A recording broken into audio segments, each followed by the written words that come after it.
Selamat siang. Pada kesempatan kali ini, kita akan membahas materi perkuliahan pengantar prinsip keberlanjutan yang khusus berkaitan dengan bidang arsitektur dan perencanaan. Sebelum lebih jauh masuk ke dalam masalah yang berkaitan dengan arsitektur, kita akan melihat kembali pengertian keberlanjutan. Secara tradisional, keberlanjutan didefinisikan sebagai upaya memenuhi kebutuhan saat ini tanpa mengganggu kemampuan generasi yang akan datang untuk memenuhi kebutuhan mereka. Di sini kita bisa melihat pengertian yang menekankan keterkaitan antara dimensi lingkungan, ekonomi, dan sosial. Tetapi seiring waktu, pengertian tersebut berkembang menjangkau isu-isu di luar konservasi lingkungan, kepada masalah kesetaraan sosial dan kelangsungan hidup ekonomi.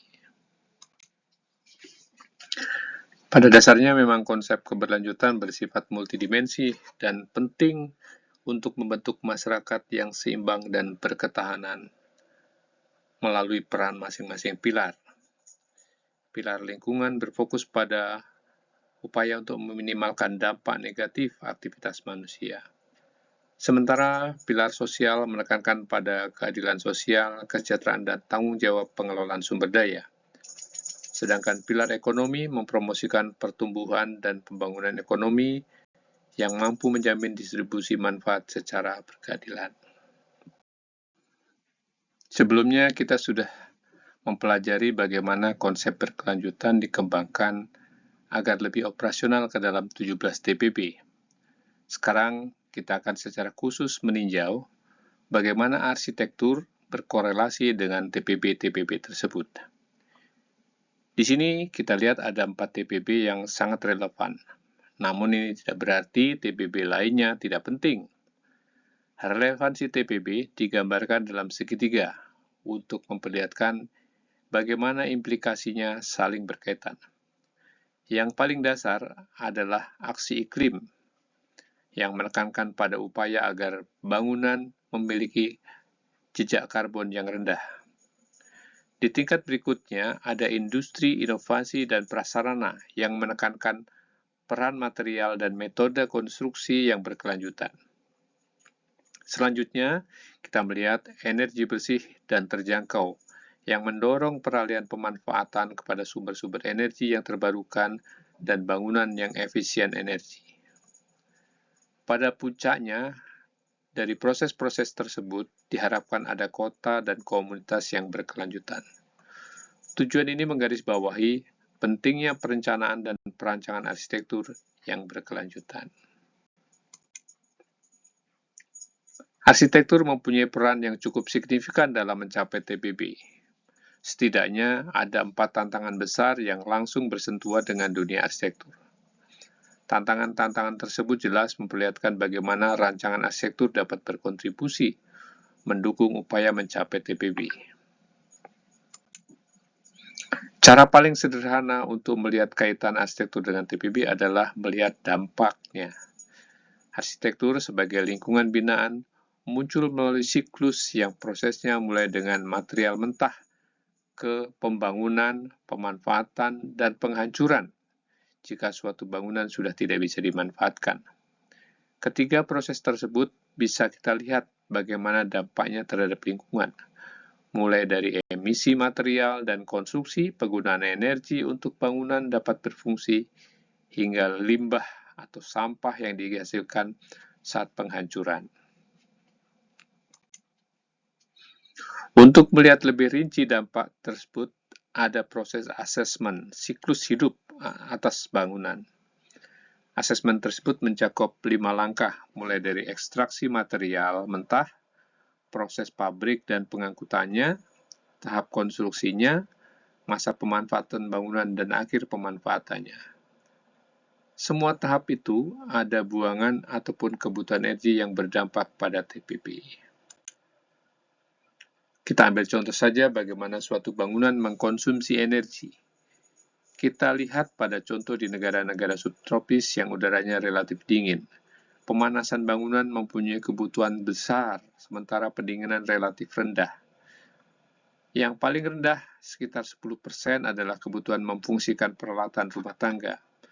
Dengan memahami pola ini, arsitek dapat melakukan upaya desain bagaimana mengefisienkan penggunaan energi melalui desain seperti mengatur orientasi bangunan, bukaan, dan ventilasi, tinggi ruang, dan sebagainya. Arsitektur juga dapat menjadi strategi untuk mengendalikan penggunaan air yang semakin langka. Upaya-upaya seperti penggunaan fixtures yang efisien, pemanfaatan air limbah, penampungan air hujan, saluran yang baik, dapat membantu mengendalikan konsumsi air dan meningkatkan konservasinya. Dalam penggunaan material juga dapat dilakukan dengan memilih material yang berkelanjutan, serta sumber yang jelas. Dengan begitu dapat dilakukan upaya meminimalkan limbah dan upaya penghancuran maupun pemanfaatannya kembali. Upaya-upaya tersebut dapat mendukung tercapainya pencapaian TPB juga. Perlu juga memahami bahwa arsitektur bukan hanya bangunan, tetapi juga lingkungan di sekitarnya yang menjadi bagian dalam perencanaan. Biasanya ada lahan kosong dalam tapak tersebut. Keberadaan lahan-lahan atau ruang-ruang kosong dalam suatu rancangan bangunan yang juga masuk dalam rencana tapak dapat diisi dengan berbagai vegetasi yang sesuai fungsi dan tujuannya. Apakah melalui taman atap, taman yang alami, atau taman kota. Semua ini akan mendorong keragaman hayati pada tapak tersebut, sekaligus mendorong tercapainya lingkungan hunian dan perkotaan yang berkelanjutan.